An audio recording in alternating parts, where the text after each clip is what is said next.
My name is Dan Dorval, and I'm President and CEO of Dorval and Cherney Financial Advisors. I am an independent certified financial planner and author of my book, Financial Success for the Rest of Us, Reality-Based Financial Planning for Mainstream America. Hi, my name is Leah Woodley. I'm an associate financial advisor with Dorval and Cherney Financial Advisors. Our conversations discuss what it means to do quality of life planning in all areas of your life.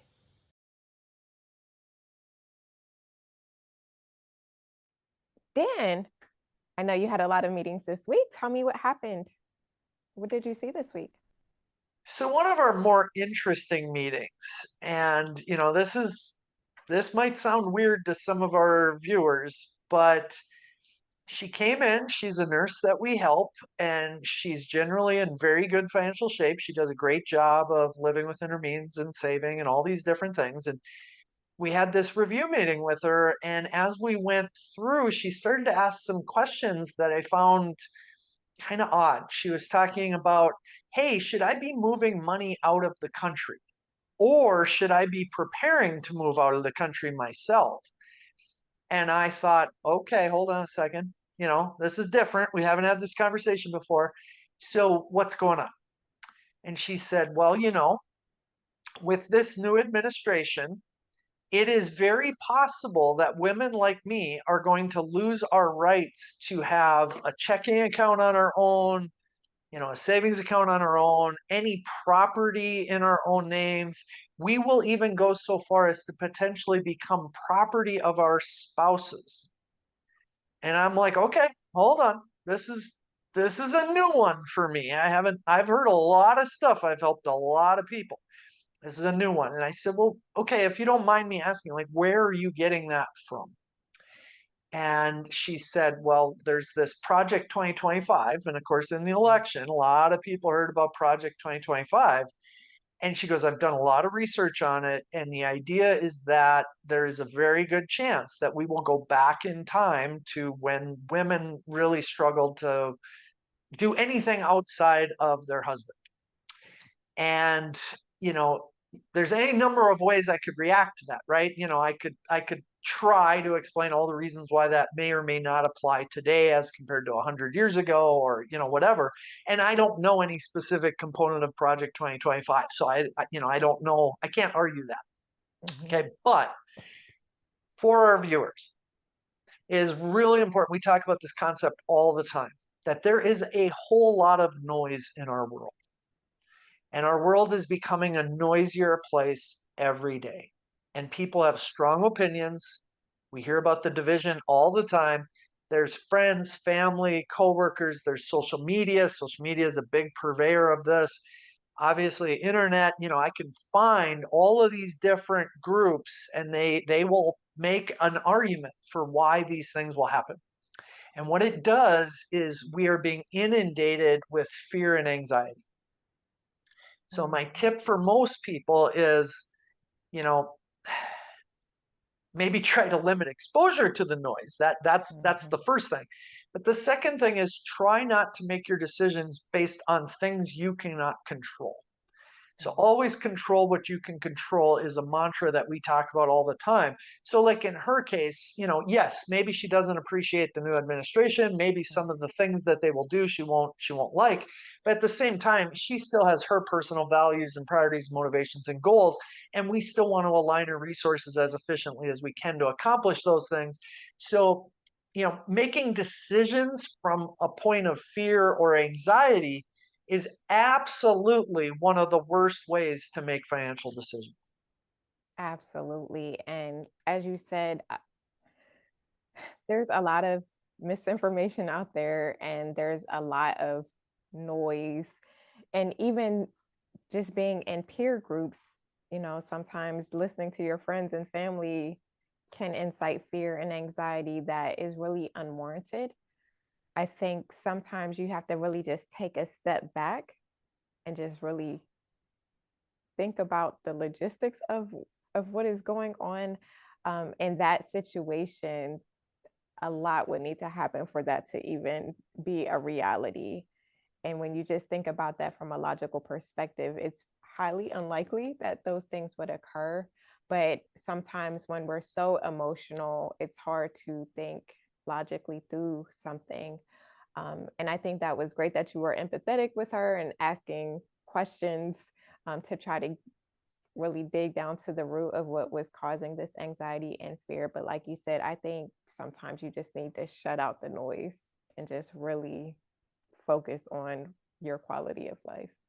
Well, and in many cases, that's easier said than done, Mhm. especially with the escalation of the social media, the Mhm. clickbait. You have headlines. The headline is almost always meant to incite an emotion so that you will click on it, Mhm. and then you realize, oh well, a lot of it's maybe nonsense or whatever. But at the same time, you still Mhm. clicked on the headline because it Yeah. sounded like something you should do. So, but even before social media, this is human nature. This is Yeah. something we all have to at least struggle with to some extent. I had a couple where back, with the 2000, we were going to have this whole Y2K. Y2K thing with Mhm. the whole financial system was going to collapse. For some people, they believed it was basically the end of the world. And I was helping an engineer. I was very early in my career. I was helping an engineer client that we had, and his wife had been pulled into this belief, and it was more of a probably a religious type of belief, but she had been pulled into this belief that Y2K was going to be effectively the end of the world. Mm. And he tried very hard to he was a very kind man, and he tried very hard to kind of talk to her about, hey, this probably isn't going to be the reality. But at some point, she divorced him. And she divorced him not because she didn't want to be married. She divorced him because she wanted to create a bunker where she was prepared for the end of the world. So she took half of his money. He was the primary wage earner. Oh. And they were getting ready to retire. And so she proceeded to take a bunch of money. Basically, she went out in the middle of nowhere. They had land in the middle of nowhere. She set aside a whole bunch of supplies and a whole bunch of different things. And of course, Y2K came and went.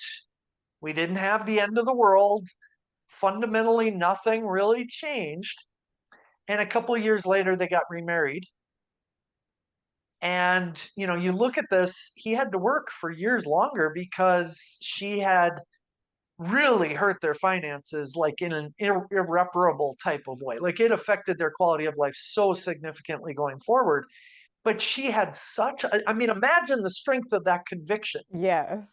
that she was willing to divorce her husband, who married for decades, and basically take all of these actions thinking she was doing the right thing, and then ultimately prove to not be true. And so, like, I shared that story with this particular person because I have a lot of experience Yeah. and I have a lot of stories. And she said, maybe 4 years from now we'll look back on this and I'll just think, wow, was I crazy? But I believe pretty strongly that this could happen. And I can't say with certainty that Mhm. the government couldn't do something completely crazy. I mean, history shows that countries and governments have certainly done that in many situations. But for her, I'm like, it's pretty good chance that this isn't going to happen. I don't think Taylor Yeah. Swift has to worry about losing all of her money to a man or something like that. I think she's still going to be able to go to a bank and have her access to her money.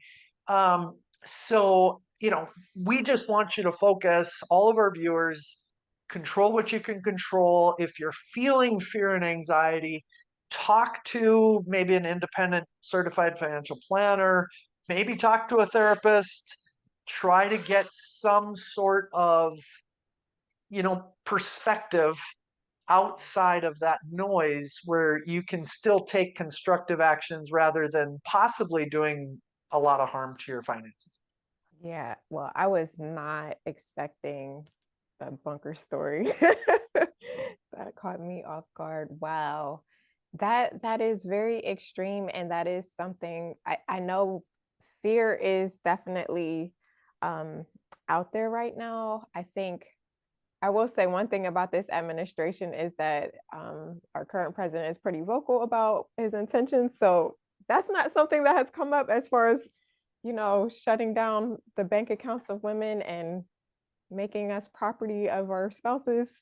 So I just don't foresee that happening. But like you said, when someone has conviction so strongly, it's hard to provide a perspective that they may be willing to accept. But like you said, it is important to get the counsel of other people to kind of, you know, give you a different perspective and different insight. And hopefully it's people that you trust and that you will actually listen to. So It is actually in today's world very, very easy to create your own kind of alternate narrative. reality Yeah. because I can isolate myself online into groups that only agree with me. So the Mhm. message feels like it's consistent across everybody I know. And if Yes. everybody I know thinks that, it reinforces that belief in my own mind. But if you stepped outside of that bubble, now all of a sudden be like, whoa, hold on a second. Like maybe people disagree with me. Maybe this isn't true. But it's hard to do that in today's world. Now, Mhm. I want to be abundantly clear that this crosses political aisles. I mean, I have seen Yes. people, very much on the right, very much on the left, where they will both be susceptible to this type of thinking, and it's just human nature again, where if Yes. we're inundated with, I'll call it propaganda, but noise, if we're inundated with the same message over and over and over again, and I'm going to tell you that this person, a lot of our viewers might go, oh well, this person sounds like an idiot. No, in many cases, these are very intelligent, educated people. These are, a lot of times just being intelligent, you'll look for a different perspective and say, oh, well, I'm smart enough to identify that this is the way the world is going, and you're just not seeing it yet. Mhm. So a lot of times these are smart people, and it's not just an intelligence type factor either. Yeah. Yeah.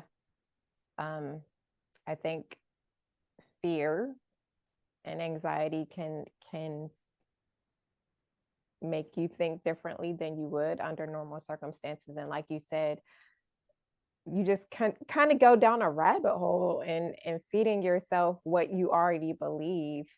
Um, but I think that's important to just shut it down, like kind of cut it off. Um, yeah. Well, and COVID highlighted a Yeah. whole bunch of divisions where I follow this expert, and another person follows this expert, and Mhm. you could find any information you wanted online about things that would work or not work, and it was all driven by the idea, hey, we're in a pandemic, and my fear of dying now all of Mhm. a sudden takes me down that rabbit hole. Our neighbor was one of the first people in Minnesota to get diagnosed with COVID. She worked at a nursing Mm. home, and it ended up being one of the first places with like documented cases of COVID. And as soon as she got COVID, she had a major panic attack. Mm. She ended up in an ambulance to go to the hospital, not because she was sick from COVID. She Because had of a fear. panic attack. She thought, oh my God, I'm going to die. Mm. Because that was the message she was seeing online. Now Mhm. she was relatively young, she was in good health. Later on you would have known that the odds of her dying from that would have been very, very, very low. So she got sick, she was sick for a few days, eventually she recovered, and yes, there were people who were much sicker than her, but her primary response to that was a fear-based response from all the information she was taking in, and I don't blame her for that. That's Yeah, that's what we were being bombarded with at the time. So these stories are powerful in the human mind. it is. It is. Wow. Well, hopefully this video helps someone to identify if they are being emotional, if they are feeling too much fear and anxiety about something, and to just kind of shut out the noise. I think that's the best response, and sometimes that's the only response. Just shut out the noise and get back to the basics and get back to focusing on your life and what brings you quality of life. Anything else you want to add?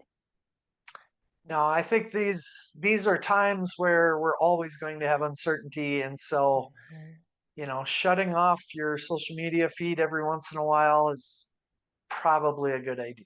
Yeah. And like you said earlier, controlling what you can control. All right. Until next time, have a good one. Thanks, Leah. Thank you.